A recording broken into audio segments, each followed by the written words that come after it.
I'm recording, and John just let me know that he's able to hear. Very good, thank you. With you today from our project team is myself and John Rodeberg, and for our friends joining remotely. If you have any questions or comments during the presentation, we might have a hard time hearing you, but use the chat, and as you know, you activate it near the bottom of your screen and type a message. And even if we don't hear it during the meeting, or maybe if I miss the comment during the meeting, for the people who are using Zoom to connect today, we'll have the comments come in once we close the meeting, and I'll be able to respond later as well. So your comment or question won't be lost. Our agenda for today is very exciting, hopefully not too exciting, just exciting enough to keep us going after lunch. We're going to talk a little bit about the development of the plan and some components, population projections, and some recommendations for that are part of the plan as we are developing it. But we want to start, of course, just with some updates or any general news, and I want to make sure to give a chance to everybody who would like to say something about how the plan, what they're thinking about the plan, or any plan-related updates, and make sure to use the mic so we can hear you. Anybody? I don't see anybody saying anything about the plan. So I'm assuming there are no updates related to the plan from anybody. Is that so? Okay, well, sounds like it. So maybe I'll give you an update on community engagement. We have been working, as you know, we have finished the first phase of community engagement for the plan, which is the online survey that we completed, the wiki map, and we had actually 2 online surveys. We had a brief one and then a longer and very in-depth survey. So we have completed that, but we're still doing some community engagement efforts right now. Last time that we met, I mentioned, and you know this already, that about almost 20% of Glencoe's population is Spanish speaking. And so we've been working to try to set up some events so that we can hear from Glencoe's Spanish speaking community about what they are excited about for the future of the city, what are some of the things that they would like to address. I've gone and to the church. I've been in communication with Father Hayes there, St. Peter's right across the street, to see if we can get some time for me to go and speak about the plan and ask some of these questions after service. And I speak Spanish. I'm originally from Peru, so it shouldn't be too hard. But always it's hard to set up the coordination. Next week, I'm meeting with the Tri-County Health Commission as well, doing some of the work so that we can figure out an opportunity to work together in some initiatives they have this summer. And I want to thank especially Liz Duval, who's a member of our steering committee, for all of the wonderful connections that she has been helping to set up so that we can continue this engagement for your fellow Glencoe residents as we move into next steps for the plan. So I will have some updates for you, I am sure, at the next meeting with some insights from that engagement. And we have right now actually an online survey. It's brief, all in Spanish. We have about 5 or 6 responses so far. So we're getting there. I think in the overall survey, we got over 1,000. Well, we received almost 900 on the survey alone, and then on the wiki map, we had about 150 comments. So we're getting good participation. So moving on to plan development items. I want to give you an update on the progress on the plan. We have been bringing all of the information that we have gathered, kind of the products of the research that our team has done for you, into an actual document formatted like a plan, and that will be your plan. So that plan is under construction right now. I had thought that maybe I would have some pieces to share with you today, and we'll actually look at a little bit of it today. But the truth is that we need a few more weeks before that draft is ready for your review. But it's coming, and we're still early on our timeline. I think October is the time when the draft plan is supposed to be complete, but I think that we'll actually have some products for you fairly soon so that you can begin to go through chapter by chapter and tell us what you think. And I have this little note that popped up on my screen that says review the document. So that means it's my cue to remember to show you a little bit of it. And let's see how this is going to work, because I think all my windows are in a funny way, but let's see. Everything got very small all of a sudden.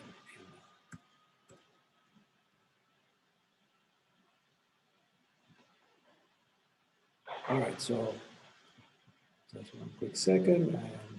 I'm resizing this a little bit. And so it's, let's see if we can make this a little bit larger at least.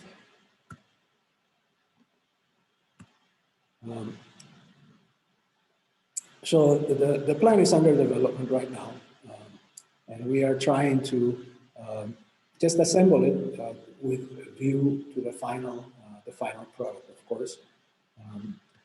We organize it with an introduction to the work, purpose, future vision, community goals, etc. So it's taking shape. And as we are doing that, then we begin to develop pieces like the demographic profile and the different recommendations for each of the chapters. As we are doing that, we are developing those kind of guiding principles for each chapter and a set of recommendations for each. I will be sharing some of those ideas with you today so that you can get kind of a preview of the plan as it's growing. Let me go back here to the presentation. There's a request that I want to make as we are working on the plan. And we are, of course, it's mostly a narrative document, but there's images that help explain ideas and location of the city. One of the things that one of the ways I'd like you to think about the comprehensive plan, in addition to a guiding policy document, etc., is also as a marketing document for your community. Because this will be the document that potential developers read and will help convince them that this is the place to invest, and it's a beautiful place. And so we've been taking photographs around town. But oftentimes, like when I go and take a picture, it's not like an event going on or something that shows like all of the wonderful things that happen in town. So after our meeting over the next few days, I'm going to send a request to all of you members of the steering committee to see if you could send to us some photos that you have of Glencoe that you really like. Photos that communicate, oh, this is a happening place. There are exciting things happening. This is a beautiful place in town. And what we'll do is we will pool those photographs and then place them in the plan. Something that will be really helpful is if you have pictures of people enjoying the city, walking around or gathering in Glencoe, because that helps to communicate how this is a lively place with a lot of energy. And we want to communicate that because that's also going to help to market your community. So you can see I can take pictures, but sometimes I don't see anybody on the street, and that's not as exciting as if there were, imagine 5 or 10 people walking down the street or etc. So that would be very helpful for us. So I will send an email requesting that in a couple of days. So now I want to get into a little bit of nuts and bolts here for the plan. As you know, the plan looks 20 years into the future. And part of the reason why we look 20 years into the future is that we want to anticipate, how much will the community grow, for example, so that we know, well, if we're going to add 100 households, and we're not losing, we're losing only 10, we're gonna need 90 places for these households to live in. So that we need to set aside land for developing housing, etc. So population projections are the tool that we use to figure out, how much might the city grow. I want to show you a little bit of it, and some of this I've been sharing with you as we've been researching. So some of this is stuff you've seen, but I believe a lot of it is going to be new to you today. So previously, I showed you this image of the population of McLeod County, for example, going from, here you can see 1960, 70, 80, 90, etc. And this is the unknown, the future. You can see the trend for Glencoe in that same time. Relatively stable and with a decrease in population occurring right about 2010. You can see Hutchinson also showing a decline after 2010. And on the other hand, seeing Waconia showing a very steep rise from 90 to 2000, continuing on to 2010 and beyond. The question for Glencoe is, for this plan, so what happens over the next 20 years for Glencoe's population? Does it continue to decrease, and at what rate, or does it increase? There are several ways it's guesswork in a lot of ways. It's looking into the future, it's always guesswork, right? And we have methods to make that guesswork in a way more precise, more methodical, but we don't really know. But we have to have a method. And so one of the methods is to look at how the city's population mirrors the trends of the county's population. The city is not the largest city in the county, but it's one of the larger ones. And we want to know, well, what's happening in the county overall? What's happening to McLeod County as a place to live? And you can see something that's interesting. If we go from 1960 all the way to 2019, the ratio of population between McLeod County, the proportion that Glencoe's population is within McLeod County is about 15%.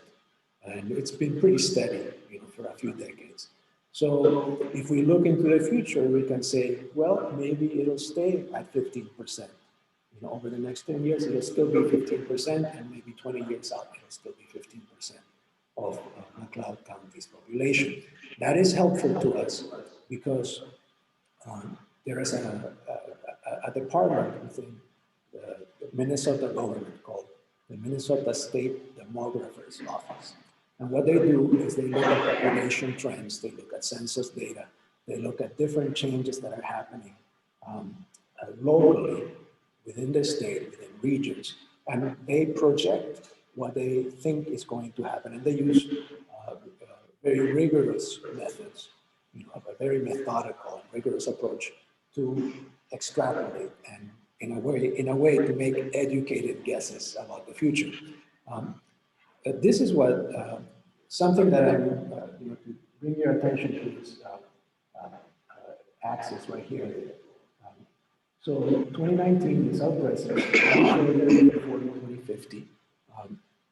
This is what the State Demographer's Office, after 2019, this is what they predict for McLeod.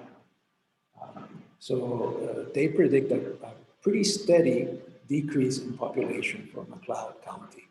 And it's about in this bar, it's about 8,000 persons over the next 30 years. So 2030, 2040, 2050. So it's beyond our planning horizon, but that's what they see, based on rate of births, rate of deaths, migration in and migration out, and the ages of the people that live here today, etc. So they're seeing, they're predicting that McLeod County is going to decrease in population. And again, this is our present. And I know it's not 2019, but it's our present based on the data that we have available, which even though we're in 2021, the 2020 census data for our needs won't be available until in the summer, in a couple more months. So Glencoe's population today is about 5,500 people, according to 2019 data, or at least it was in 2019. So we want to, well, what is going to happen to Glencoe's population over the next 10 and 20 years? If we go by that 15% ratio that I showed you earlier, it'll decrease at a similar rate as what the county is decreasing. And so, and the numbers in the bottom are not exact, but, the general trend, we could expect, that by 2040, which is, well, let's say 10 years out, we might have a decrease of about 200 or 300 people, 2030. By 2040, that decrease would be much larger, and it's almost 600 people. And then it's larger still up to 2050, according to the currently existing trends and to that methodology. Now, there's another way to look at population trends as well. And what I'm showing you now is I'm not looking anymore at that county population, but I'm looking at what happened between 1960 and 2019. And I'm putting a line, just a straight line, connecting, that's equidistant from as many of the points as possible, and it's right in the middle. And what's interesting about that line is that if we do that linear growth model, just based on what has happened previously, well, if we do that, then we can predict, we can project an increase in population. And by 2030, and again, there's some discrepancy with the numbers because of the way that the model is set up right now. There's additional tweaking that we have to do. But nevertheless, rather than losing 600 people, we might be gaining 600 according to this model. Now, this model is not based on as much data or as much method or statistical science as the state demographer's model, which is showing that decrease over time. This is just, this is what happened in the past, and we're going to pretend that it's going to happen in the future in the same way. And of course, things don't quite always work that way. And especially because we have seen already a decrease over the last 10 years in Glencoe's population. So the reason why I'm bringing this up is just to let you know that we're still working on figuring out what is a reasonable estimate for how population will change over time for the city. But in general, I would say that based on what we know and the methods that are available to us, if nothing changes, the state demographer's county projection is going to be what is likely to guide our recommendation or our numbers for this. Now, there are also some interesting factors to consider as I say that. I'm going back to this slide I showed you a couple of images ago. And of course, you can see the top green line, that is McLeod County. The orange line is Glencoe, and that purple line is Hutchinson. And Hutchinson shows a growth and then a decline after 2010. But if you look at Waconia, and you see that increase that they are showing, if we were in Waconia and we were planning the city of Waconia's plan, we probably wouldn't be following a decrease for our population growth.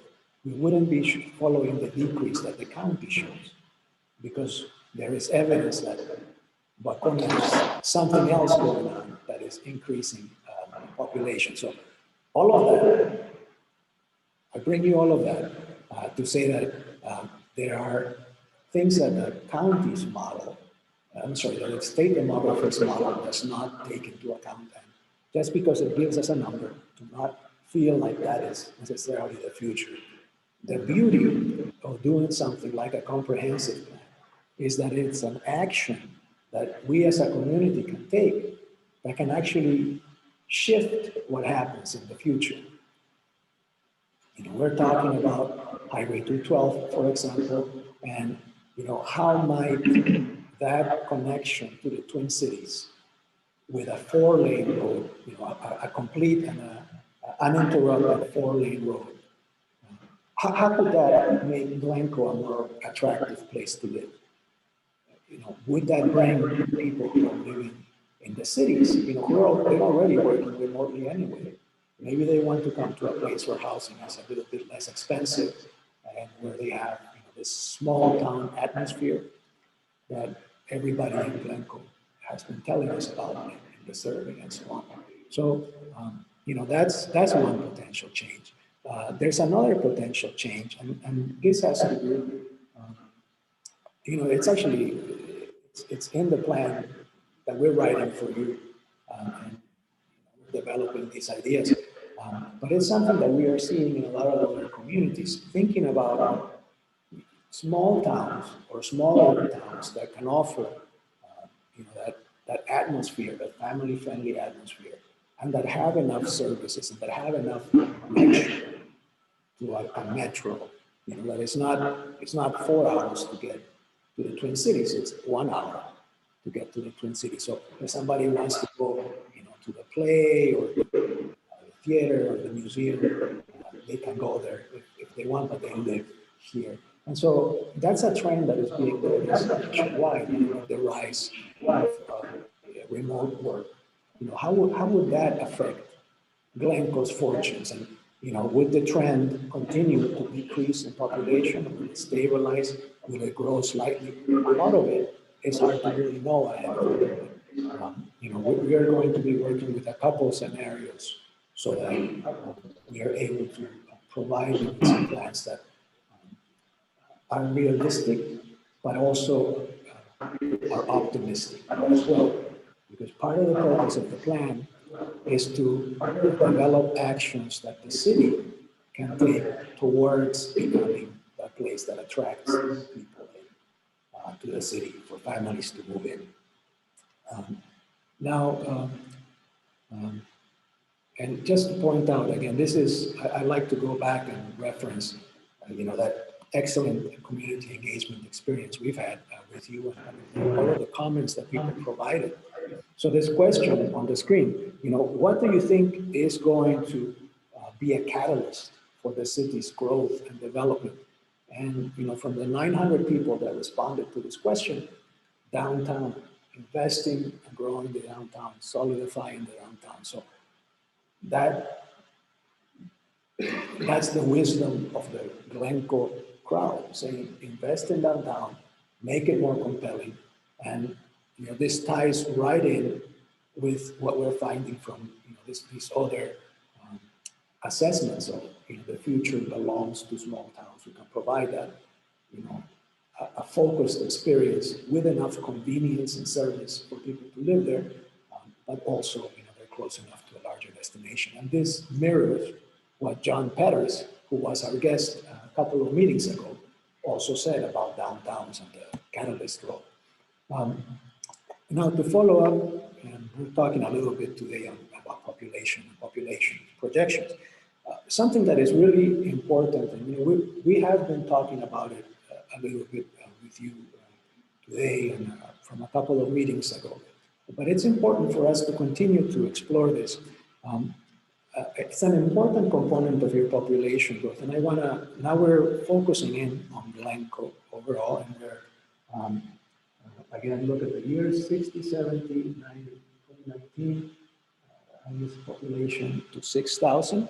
So now we're plotting Glencoe's population over those years. And, because the scale is a little bit, it's more separated, the numbers are more separated, you can see the trends more clearly and the growth. So what's really interesting is when we focus in on the growth of the Hispanic population in Glencoe, going from, and I went back, last time I told you I needed to do some more research on previous decennial census packages, and really had zero Hispanic population in 1970. In 1980, there was something like 45 or 50 that were counted in the census, and then 1990 was about 100, and then a very large increase between 1990 and 2000, and it's continued to increase. And, you know, I don't know this for a fact, but I imagine that a lot of the population, the Hispanic population here, is from Mexico. A lot of changes happened in the Mexican economy in the 90s as a result of NAFTA. And it's also what drove the immigration into Minneapolis back in those years. This is really important because it shows a couple of things. The growth in, whoops, let me, the growth in population, the growth in population that you see, for example, in 1990 to 2000, for the overall population of Glencoe, really is due to the growth in the Hispanic population of Glencoe. So, and that's something that, you know, might not have been evident before if we don't look at it in terms of, you know, so that bump is because of that in-migration into the city. And if the population, the Hispanic population would not have been here, this is what the population trajectory. So there's a slight bit of growth anyway from the non-white and the traditional population. This component, these new residents of Glencoe, are really having a lot to do with the growth in the community. And so, you know, and how growth affects tax base, how it affects business opportunity, how it helps keep vitality in the community as well. So that's an important thing, and it's part of the reason why, you know, working with Mark and with Luz and with other members of the steering committee, why we are wanting to make sure that members of this community are able to provide us some of their ideas about how to make Glencoe better for them and their families as well. And again, I showed you this at the last meeting. Percentage-wise, your population of Hispanic, Latino families is greater than in surrounding communities, and it could serve as a way to catalyze, to become a focus of commercial activity or cultural activity as well. So something to keep in mind. We are continuing to explore this, and I will be bringing you updates and results next time we meet.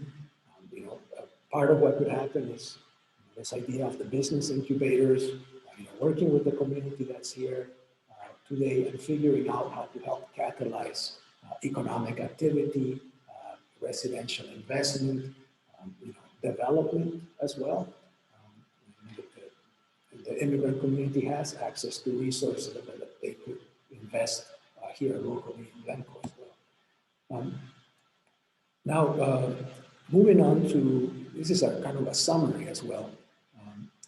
Do you remember when we were talking about, you know, where does people participation fit in, and how do we develop a vision for the plan that informs the chapters and informs the goals? The steering committee, for example, you know, we had some exercises with you earlier in the year that we were asking you about what you want to see in the future of the community, and also in survey number 1, we had some similar information. You know, the vision for each of the components of the plan gets informed by survey number 2, which we've discussed as well, and the wiki map. And then for the specific goals, we'll be coming to you to refine them, but we also get some guidance from survey number 2. This is, I don't know if you recall this activity, we did it when we couldn't meet in person, kind of a digital post-it notes and so on. So we've developed a first draft of kind of the vision for what is, you know, what is the goal of the plan, or what is the future of Glencoe. And so this is just a kind of like a summary, and we have visions for each of the chapters. So we have a vision for transportation, a vision for housing, etc. We'll be getting those to you for your review.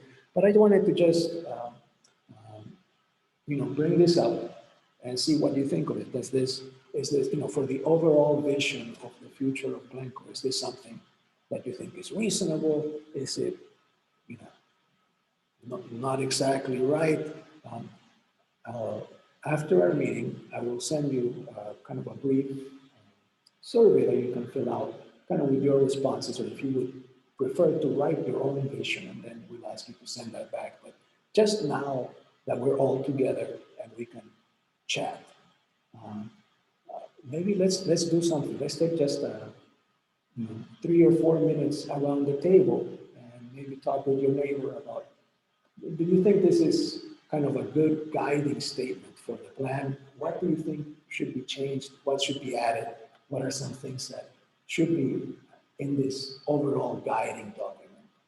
And again, you can edit as needed, but just to get your first thoughts on the direction for the plan. Let's take a couple of minutes. I'll get my timer and just talk to your neighbor.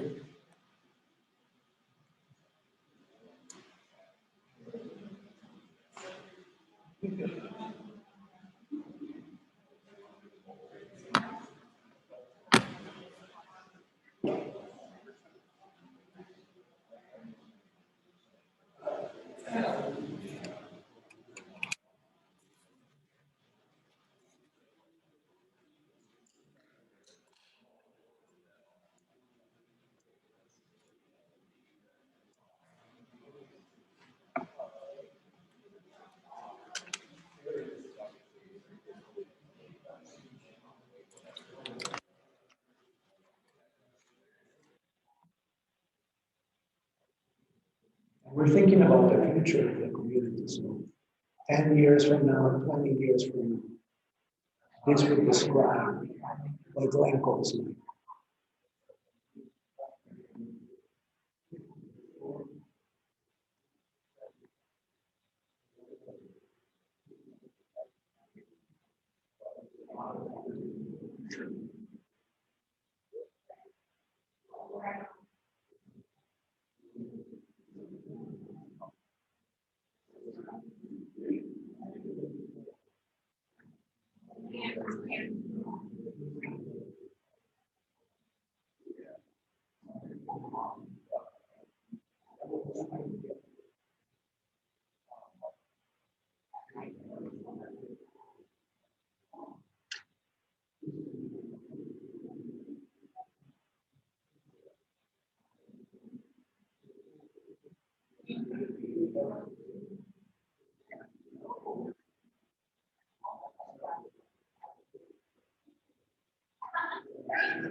All right.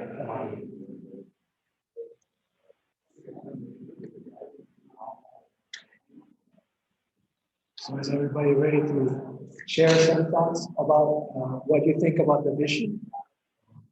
Maybe somebody from each table, let's share some kind of like a quick summary of the conversation that we've had. What are some thoughts that that vision brings up? Questions, items that we should consider. And please go ahead and please use your microphone. Oh, thank you. Okay, we have one of our members.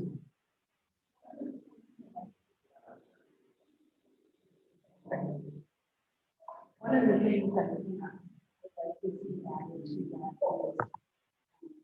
in addition to the hospital is something like because we also like people to and the other thing, I always think of a vision as something that tells you a little bit about the city. So maybe like for the hospice, like you know, agricultural city or manufacturing city or only more descriptive.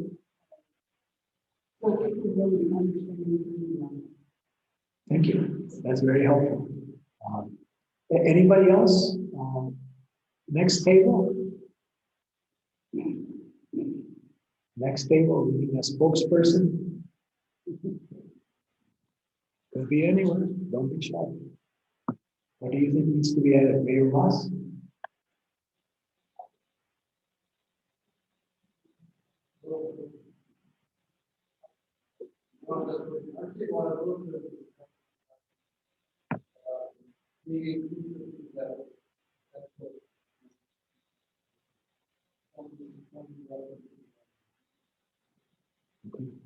Thank you, Mayor Ross. Anybody else? Next table.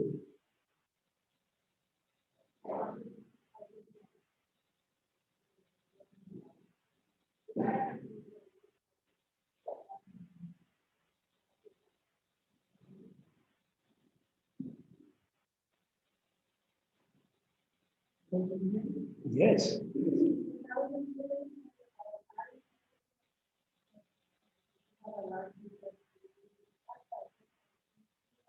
Culture, okay.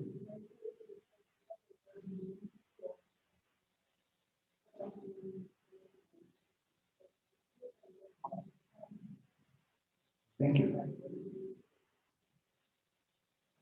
Thank you, Liz. Thank you. Anybody else there? Next table?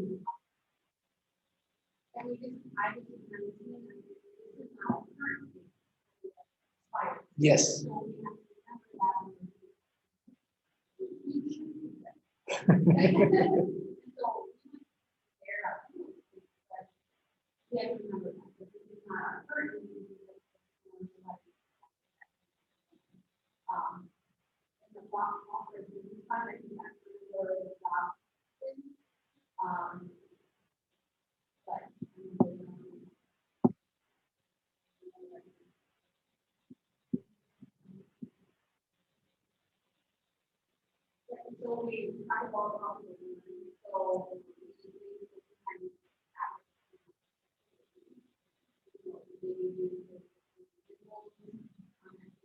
Yes.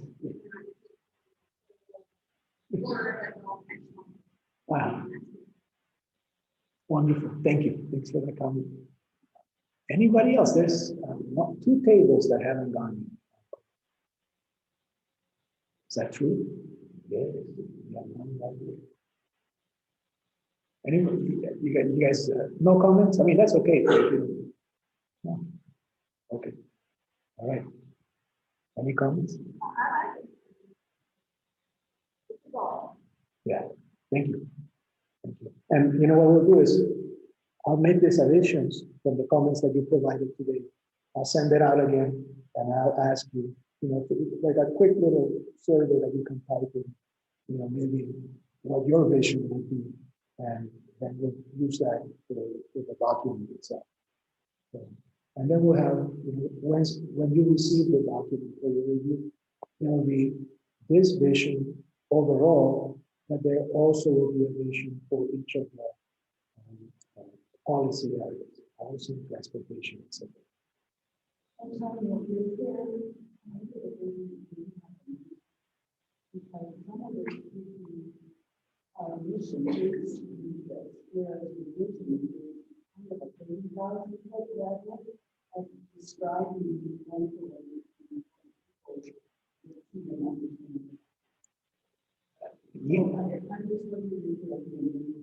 We're thinking about that. Sometimes we're seeing that the chapters as part of that mission in a way, because that's how we get to it. But, it's still fluid right now. So if you and other steering committee members feel that would be helpful, allow them. Yeah. Thank you. All right. Any other comments or questions on vision? Okay. Then I'll move us on to a brief discussion about land use. Last month, we met and we shared with you this map, which is the future land use map for the comprehensive plan for the city. And we received some comments at that meeting and following the meeting, and so we've made some updates, and that is the map that you see in front of you. And I'm going to discuss what some of those updates are so that we can chat about them a little bit. So first of all, I just want to kind of give you that history of how we developed that map. This is the official zoning map that the city currently has. And you know, we show what the districts that it includes are. You know, for example, in red, there's the central business district. But you can see that it's in many places in the city, for example, not just in the center. You see that there's some residential identified, mobile home district, etc. And so in thinking about the future of the community, we thought, well, you know, as we move along different places in the city of Glencoe, we're going to want different kinds of development to occur. We're going to think that, you know, some things we want to keep, and some things we want to ensure that they happen or they make the most sense. And so the land use map, the future land use map, tries to codify that by saying, you know, these are the kind of things that should happen in this area because you've already made some investments here versus there. Because these uses are more compatible with access to transportation and others, etc. So, you know, we considered in making those recommendations, previous investments in water and sewer, where land can be developed, where housing, for example, can be developed. If it's challenging topography, or it's difficult to get infrastructure to that location. And then this last one has to do with this rate of growth that we are still working through and considering. So we don't want to be over ambitious and saying, well, we have to annex all of this. It doesn't really match with the expected growth. We also don't want to be too shy because then it becomes difficult to develop the amount of housing that is needed. We are weighing all of that. And you know, one of the changes that we make to the plan has to do with you know, the area that can be served by sanitary sewer. And John asked me to place this in here. Would you like to chat about this slide? Good. At the last meeting, there was a question. There was a deep sewer line constructed that comes underneath County Road 33, just west of Morningside. The question was, could we actually go further east than what the plan was that was shown in 2005? So we did a quick analysis, and we can serve, you know, an additional 200 and some acres. Again, it's a kind of a ways out. And as Antonio said, the amount of land we can serve by gravity is much more than land we think we're going to need. So we still are going to have to kind of prioritize where to put investments. But there are areas, you know, along these corridors where some additional development can occur. So we just wanted to make sure we address that because that came up at the last meeting. Any questions? Awesome, thanks. Thank you, John, for that information. So in kind of reviewing, you know, the new land use map, I want to kind of walk you through it. The previous map or the current map includes these zoning districts that you see: central business district, single family residential, mobile home, limited industrial, general industrial. What we are recommending in this new land use map, that will be part of the comprehensive plan, is actually a few more districts or areas or land uses. First of all, we'll include, you know, it may be that you annex some land that is agricultural, you want to keep it as agricultural, so we're, you notice that we have this agricultural land use. And then we have 2 residential districts rather than the 3 that are noted here: single family, multi-family, mobile home. We are going to be making recommendations to accommodate that through density, a low density district, which is generally the same as our single family districts today, and medium density residential that includes multifamily, includes the mobile home parks, and with specific differentiation within that district for the mobile home parks. And so but going down to 2 residential districts. For commercial districts, we are recommending actually 3 classifications. The central business district, which is in the core of downtown, which we want to go, right to the sidewalk, for example, parking in the back or on the street, has a specific form to help support walkability in your downtown, but which is most applicable to the downtown. We don't want the same guidelines for that applying to development that occurs near the highway, for example. So we're differentiating that central business district. We also have neighborhood commercial for kind of a smaller scale, and I'll show you in the map where those are. But this is generally development that is a little bit still oriented towards the neighborhood, has walkability, may include some parking lots. Then there's a general commercial district. Then we have light industrial and heavy industrial districts. And then we're adding 2 other uses that were not in your current zoning ordinance, and that's public or institutional uses. So it could be parklands, or it could be a government building, churches, the hospital as an institution, for example. And we want to note that kind of to protect that as uses that will continue in the future and provide some certainty for a future development. We also have lands that are classified as preserved, so nature preserved, hunting preserved, parks, or just open space preserved. Something else that the future land use map does is identify this future planning area. And these are based on, for example, sewer availability, water availability, the places where it makes sense to grow if the city were to grow. Going to where the infrastructure is already in the ground so that you don't have to spend extra money to serve it with sewer or water. So it's making efficient use of investments. Now, so let's take a look at our land use map right here. Right here, this is our central business district. It's the bright red. And so this is where walkable uses, for example, this building right up to the street. Vehicle parking, walkability is really high. We have, the neighborhood commercial, these kind of vintage areas, kind of more limited, but still having some business activity there. And the highway-oriented commercial, it's like where the gas station is, etc.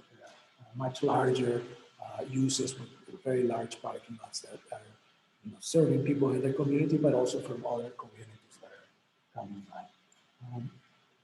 Other single-family residential, or what we call low-density residential, as you can see throughout the city, medium density, or some of these orange locations that you can see throughout. For industrial, we have light industrial, middle manufacturing, for example, one of these, and then heavy industrial, the Seneca plant being the only configuration. For public and institutional uses, you see the high school, the hospital, many churches and government offices in the city. And then for hunting preserve, open space, or parks, you can see them in this group. So golf course, hunting preserve, parklands, Oak Leaf Park, etc. So that's the overall layout of the land use map, and I know that we've updated it based on those comments. I wonder if you have any questions that you'd like to share.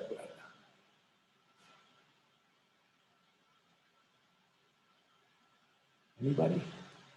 And if You need a couple of minutes to review.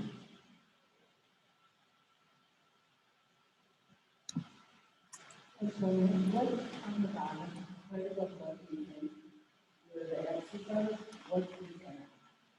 I mean, I'm not sure. There, yeah. So this is land that is currently not in the city, but it's recommended. So it will be a place to annex. And because it's shown as yellow, what we are recommending is that it be, when it's annexed, that it be low-density residential. So you'll see that in some areas where there's a recommendation already for what that future might be. And this right here, this is another place that officially is not in the city. These are the ball fields for the high school. And they're outside of the city boundaries, but we're recommending that they be brought in and that it's public or institutional use. That's a great question. Thank you. Anyone else?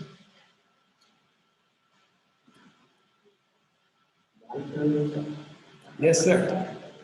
I'm looking at, I'm the developer, I'm just taking a look at your plan. And basically, you're telling me it's all going to take watershed, so $5 million for the 7 It's one water. Because that whole area goes to town. The vehicle places, basically, 91. You're telling me that's for the future of my facility. Well, I think that the lyrics is going to go to the south side of there. Personally, no, nobody knows what's going to say. I did that. You probably got about 450. And I think it's going to allow future development with us super. Right. That's a Senator Ewing. Yeah, I think everything goes there. Good comment, a couple of responses. First of all, the X area is just areas that can served by sewer. That doesn't mean we're promoting that as the primary one. But, the city's already spent quite a bit on the storm sewer. I think we've addressed a good portion of those, the storm sewer that's on the Morningside and the central storm project is addressed probably a majority of the drainage issues on that area of town. But I think it's going to depend on where the developers come and where the demand is. I think the city can always say we want to develop here, but it's going to be somebody coming into the town with investment saying where they want to develop. So the city can kind of say where. I just see here, it could be on the south side of town, could be on the north side of town around the ponds potentially, but then you're going to have to take some of those into account. There already have been, like I said, a pretty substantial number of improvements in the storm sewer that should take care of the portion of that. But you're not, but exactly, we want to put development where it's safe and where the investments are made. well, and you know, and I, just to emphasize this point that John made, we don't want the city to have to spend more money or to not make use of the investments it has made. And so investments have been made there. And if a developer were to come and say, I want to develop housing in your community, where are the places that I can? This area on the north is actually not recommended right now as being developed into housing or anything. This is just reserved. This is just reserved. The ones that are being recommended for a specific use, for example, for housing, you can see them right here as identifying that use.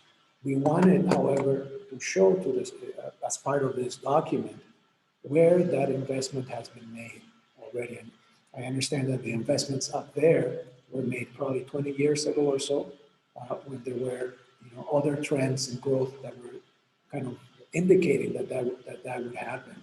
So that is in the ground. That money has been spent, and so when the time comes, that's a place to consider first. Any other questions? That was a great question. Thank you. Anybody else? Yes.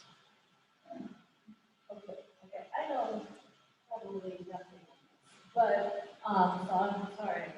But it's one of those things that's, what we were saying, you actually, I was confused, because to me that made it sound like that's where, according to the legend, the key, it says future planning area.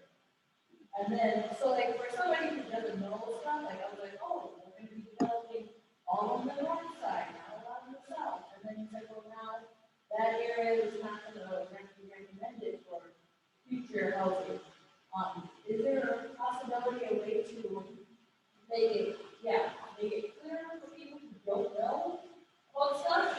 to be a lot of our, That's a wonderful and very helpful comment, Gabby. Thank you. Yeah, we need to change that legend. And again, these came from a study in 2005, when there were a bunch of properties proposed in the north end of town, so there was infrastructure built that would get in those areas. But you're right, it doesn't make sense now, and we talked about that a little bit internally, is that we should maybe draw that down or have a different boundary. So it's showing priority. right, because that future planning area makes it sound like, oh, that's what we're gonna build, but now we can't build. Or why are we building only on the north? Not so much on the south. Business out there on the north, housing, you know, so that's like, so with this future planning, well, what kind of thing we want it.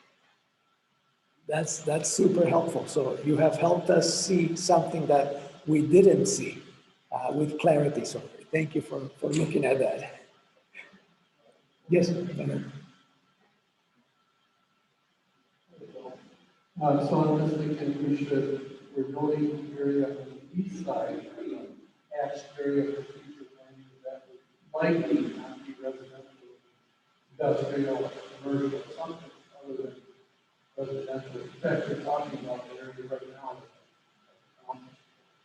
Yeah, and we can indicate that more clearly as non-residential use. Yeah. So a few more improvements to make on the plan. It's good.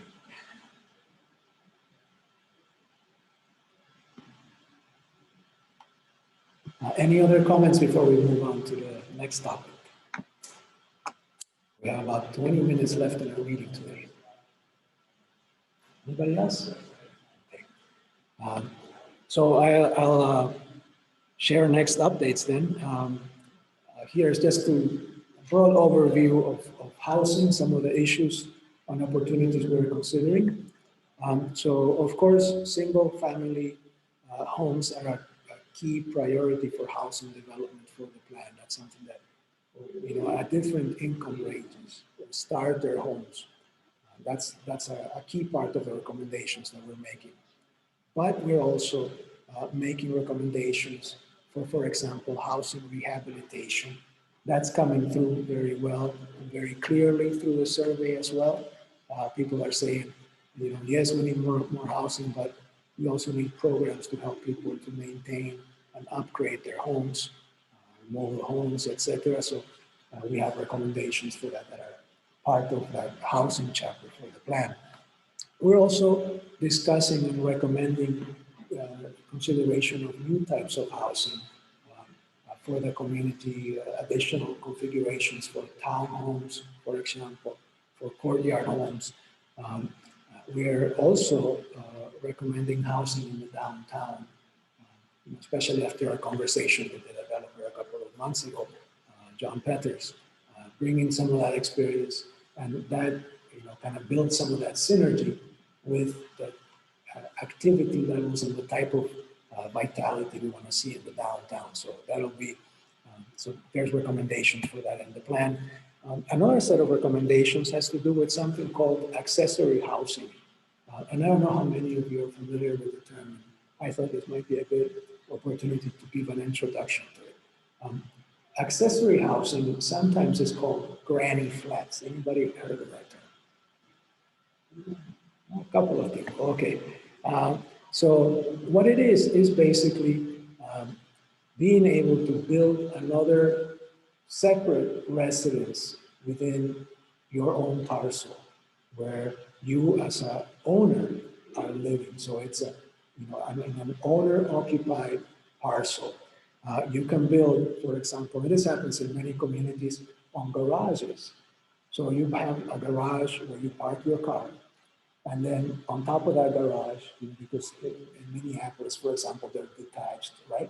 So you build a floor on top and with a living space and water and bathroom. And then it's a studio apartment or a one-bedroom apartment. And generally, it's something that provides an affordable rent for a couple or a small young family. So it's an affordable rent for the renter. So it's new rental space. It's at an affordable level, but it's also for the owner. It benefits the owner because it gives the homeowner a new income stream. that allows them to decrease the payment that they make towards the mortgage because they're having additional income for that land that they're living in. So it's an approach called accessory housing. It results in new housing developed in a community, at relatively low rates. This is is an example of what it can look like. So you see the garage and the living space is above the garage. An accessory unit doesn't always have to be on a garage. It can be, within the same house. It's like converting a house, not exactly, but think about it in this way: converting a single-family residence into something like a duplex or a 1.5 house. These accessory housing units, they can happen within the same physical house. It can be attached to the house with let's say, adapting a shed or a shed-like structure, or placing a division within the house so that there's another bedroom, bathroom, entry door.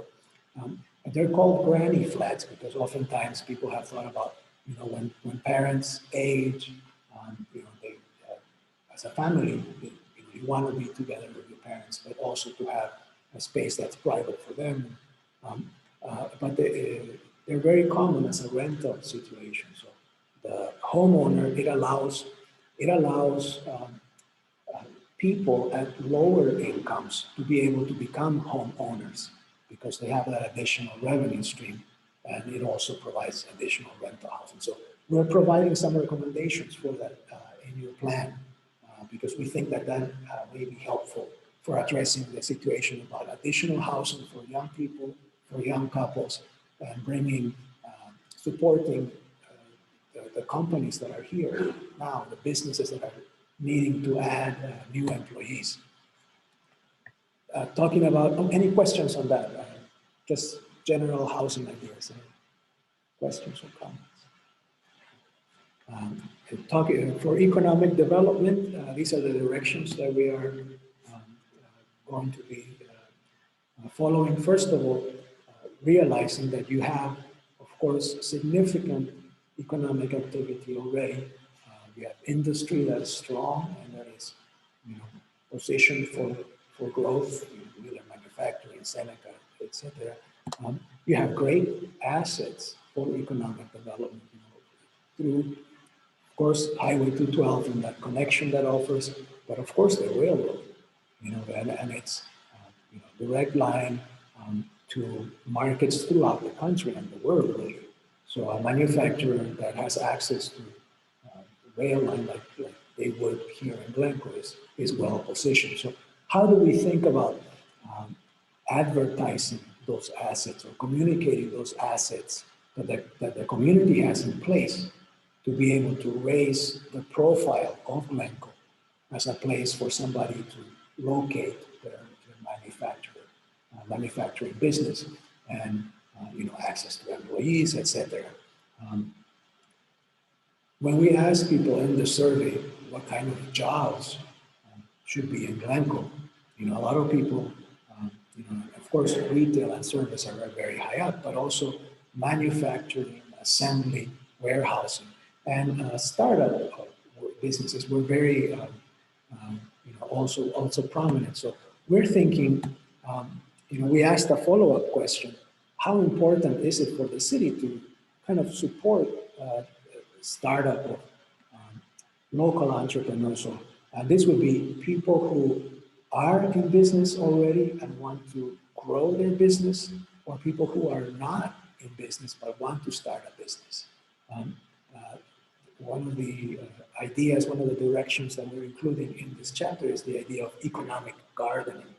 And it's an economic development strategy that says, it's very expensive to a community to recruit, to poach an employer from somewhere else, and you have to offer all kinds of tax breaks and incentives, and don't pay taxes for 20 years. If you bring your company to our town, we'll build everything for you. It's super expensive.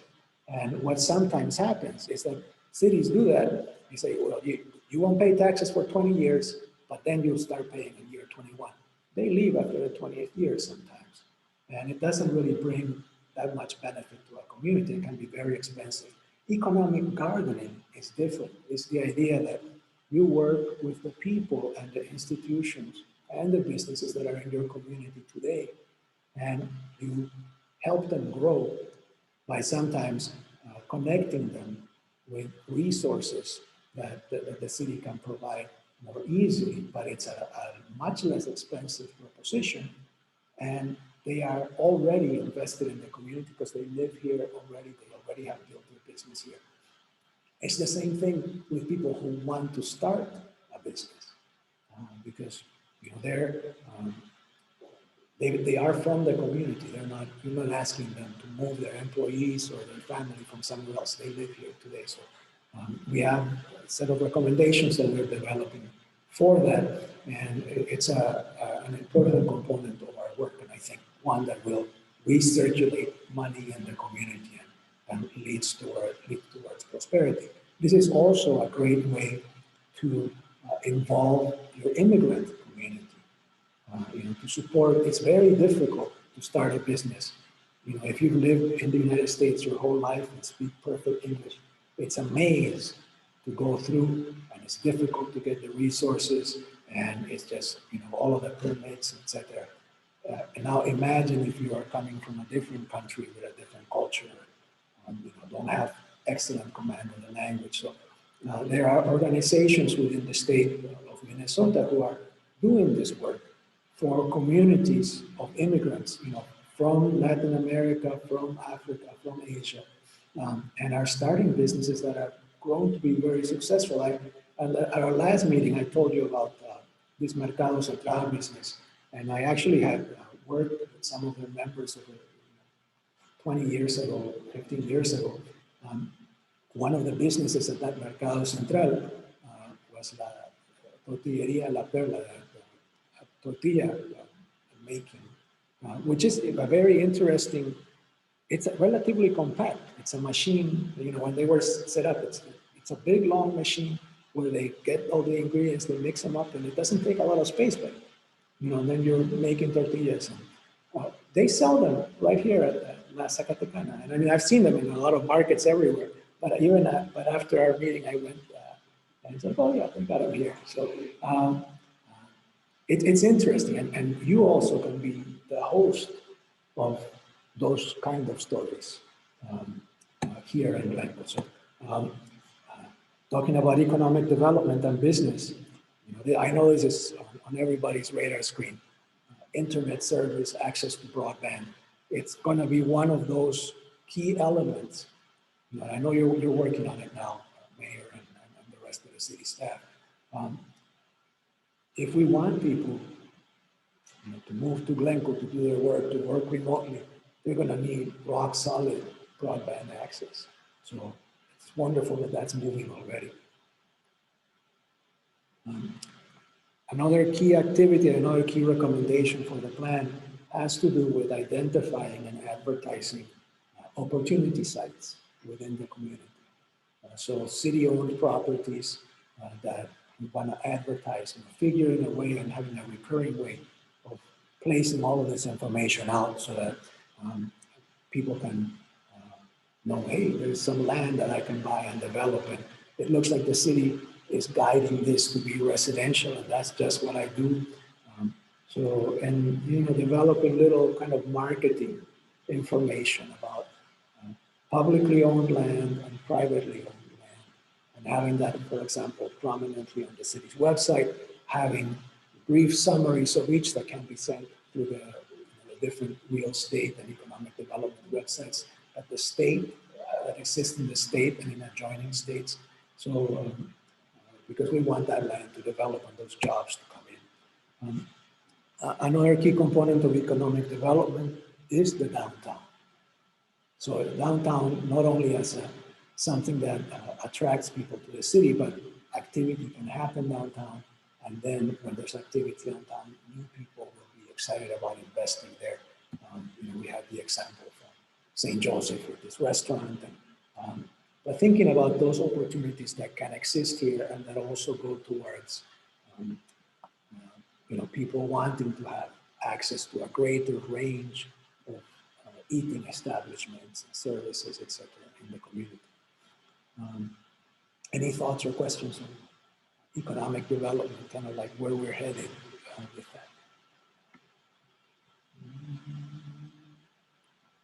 Okay, it does. Oh, okay, well, sounds like, okay, I thought that somebody had a question, but maybe not. All right, I'll move us on to transportation. And we have about 8 minutes left in our meeting today. So talking about transportation, I wanna, we always are paying attention to our engagement results. What should be the city's transportation goals? Improving safety, maintaining what we have before building something new. So, that's something to keep in mind. It's very expensive to build things. Sometimes we can get money to build them from the state or the county, but then we have to maintain them. And that's, over the long term, that's a lot of money. So we want to maintain what we have before building.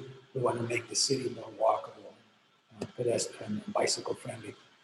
Big initiatives that, will probably, we're figuring out how we're going to weigh in on this. There's of course the conversations about Highway 22, Highway 212 going to 4 lanes. There's, so what does Highway 22 through town become? There's also, there's recommendations now in place for improving trails, improving sidewalks. I wonder, John, do you have any updates that you can share, or kind of big picture perspective on Highway 22 or 212? As you see in this drawing, these are the 4 final routes that were studied as part of that 22. Was anybody here involved in that with MnDOT? I know a lot of it's kind of like Route 5, but MnDOT made it very clear that they were not going to support a new route on the west end of town financially or environmentally. They said that was not feasible. So the other 3 routes were the ones that were finalized, and they would not prioritize any of the routes. The current thinking is 22 is likely to stay where it is for the foreseeable future. The Morningside Avenue corridor, which is shown in 2, would stay a county route. That is expected to be open by 4th of July. So that's going to be done pretty quick. And then the county potentially would make some revisions to what's shown as 3 there, which is CASA 3 around the north end of town. As we've talked about transportation, if you're like my kids, they never look at a map. They turn their GPS on, they go which says it's the shortest route depending on where they're going. And that's kind of what we're seeing. So we're trying to create these alternate routes for people to go where they want to go. Quickly on the safety issues, there's a number of safety projects moving.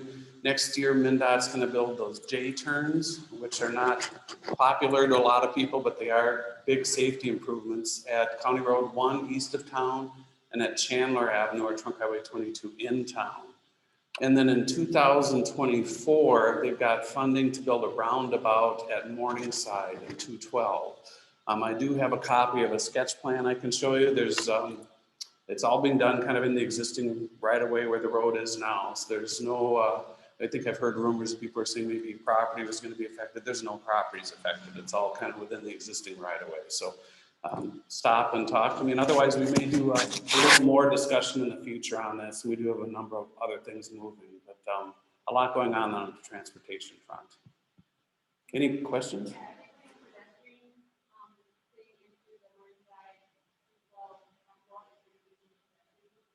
There are pedestrian features, so there's enhanced lighting and crossings and a number of things with that. Correct. Yep. Maybe, John, I'll ask a question. Maybe. So one of the issues that has come up, also on the transportation side, maybe so you saw that, we went through these issues and, the maintenance of existing roads as a priority, making the city more walkable. The 4th priority that I didn't highlight is the impact of truck traffic through town. And I am wondering if you can maybe give a perspective of, for the rerouting of 22, I mean, it seems like keeping things as they are with trucks heading through the downtown, that's not really that conducive. No, I think one thing that was interesting, part of the study showed that the traffic that's coming on 22 and going through town, 90% of that traffic, well, about half that traffic stops in town. The remaining traffic, most of it goes to the Twin Cities, about 90% of it. Of that, more than half the traffic goes on 10th Street and not following 22. So it's pretty dramatic that 10th carries a lot more traffic, and that's why we got federal funds to rebuild that. This year, the surface is just going to be redone. So yeah, it is interesting how that works. We are, as I said, the improvements, if we can improve 3 on the north side, we'll have Morningside, which should take some traffic out of coming through the middle of downtown. If a truck can get to the east end of town without coming through the middle of town, they'll utilize that route. So that's what we're trying to do, is we can create some of these choices for truckers. They don't have to come through the middle of Glencoe. It's kind of the same thing that we looked at in Hutchinson over the years. We have the routes people can take on the east and the west end of town, but there's still traffic that comes through the middle. The traffic in Hutchinson on Main Street hasn't really changed in 30 years, and that's because they've created these alternate routes. So that's kind of what we're trying to do, is give them alternate routes to not have to go through downtown if they don't need to be there. Yeah, that issue of the trucks right through Hennepin and downtown, I mean, it's noticeable how that can be an impediment for people. So we're going to be working on placing some of those recommendations in the plan as well. I just want to give you a quick update on the project timeline. We're coming close to the end. We have about 5 months left. You know, like I said, within the next few weeks, we'll have some full draft document for your review. So we are getting there. All of the last agenda items. So I'm going to be sending you a few things via email. You know, the updated land use map, and you can comment on it via PDF. And we'll get your comments that way as well. Also, the plan vision that we were discussing just a few minutes ago, and I'll make that request for photographs if you have some photographs that we can add into the document. Our next meeting is a month from today, just about June 17th, and I think that is all that we have. John, anything else that we should discuss? No? Okay, we are right now, it's 1 o'clock on the dot. I don't know if you have any questions. I'm glad to stay and answer any questions. Anyone, use your mic if you have some comments so that we can all hear. Otherwise, you can always write me, email, call. Thank you, everybody. Thank you. We'll see you again in a month. Be well.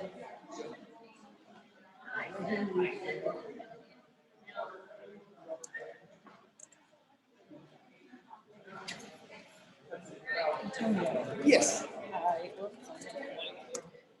Can I get clarification? Yes.